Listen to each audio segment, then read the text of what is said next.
You're Kyle? Yeah. Prove it. All right.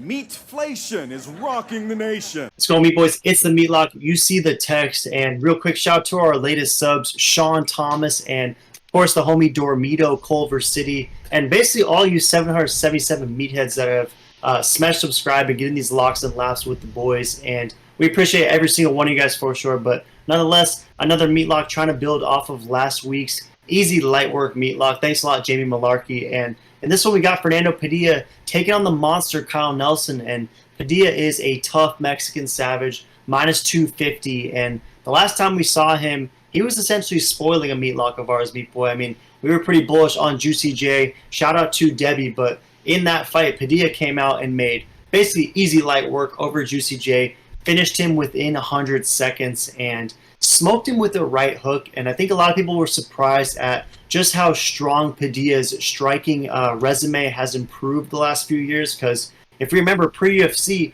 this was a guy known primarily for his submissions. He has 8-2 his record and is continuing that Mexican legacy of dudes just having gnarly submissions from their back, these absolutely lethal guards. And Padilla has just, across the years, really developed a very well-rounded skill set, and that's kind of a scary thing for these featherweights because this dude is massive, right? He's 6'1", has a 76-inch reach, and he's only 26 years old. So to see El Valiente really developing his skills beyond just the grappling and basically having a striking game to match it now is a pretty scary thing for these guys. And no disrespect to Kyle Nelson, right? He just picked up a nice win over our boy Blake the Builder, but if we look at Kyle Nelson, I mean, the guy loses a lot of fights. He did fight that close majority draw against Doo-Ho Choi, but his only other win besides Blake the Builder was against Polo Reyes, who is truly awful. And in this one, he's just going to be too short, too slow, too stocky. And once he tries to take our boy Padilla down, he's going to get stiff-armed, and then he's probably getting stiff-inned afterwards. So what are your thoughts on this Meatlock? What do you like about Fernando Padilla? And is he going to get this one done early and often? Yeah, I think this is an absolute lock early and often. I mean, Tapology, they're on the same boat we are. I think this is a finish. But, honestly, I think this is going to be a submission. You know, it wouldn't surprise me if he does KO him, just like he did the last fight.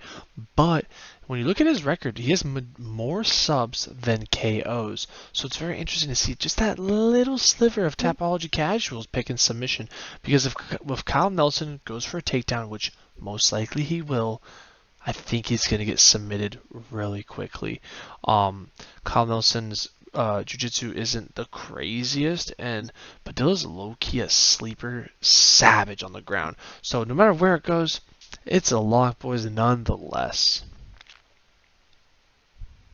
Yeah, it should be a lock nonetheless, whether it's on the feet, whether it's on the ground. And I can absolutely see a world where Kyle the Monster Nelson shoots in and Padilla wraps up that neck right away, and this fight is over perhaps in the first 60 seconds. But nonetheless, like you said, wherever it goes, we feel comfortable that Padilla will have the advantages. So in this one, we're throwing down the easy 250. It's going to net 100. Should get us that 84th Meatlock, second in a row, keep the streak well alive. And again, Malarkey got us back on track last week. We fully expect Padilla in front of his hometown rabid crowd to get this one done as well. So I'm with you, Meat Boy. I like Padilla by submission. It wouldn't also surprise me, though, if he gets a KO or a TKO, because we've seen Kyle Nelson succumb to strikes before. I mean, that fight against Carlos Diego Ferreira, that was easy light work, and perhaps even worse, Billy Q stiffened him with a early third-round finish punch in that one. So maybe Padilla is able to stiffen Kyle Nelson like he did our boy Juicy J. But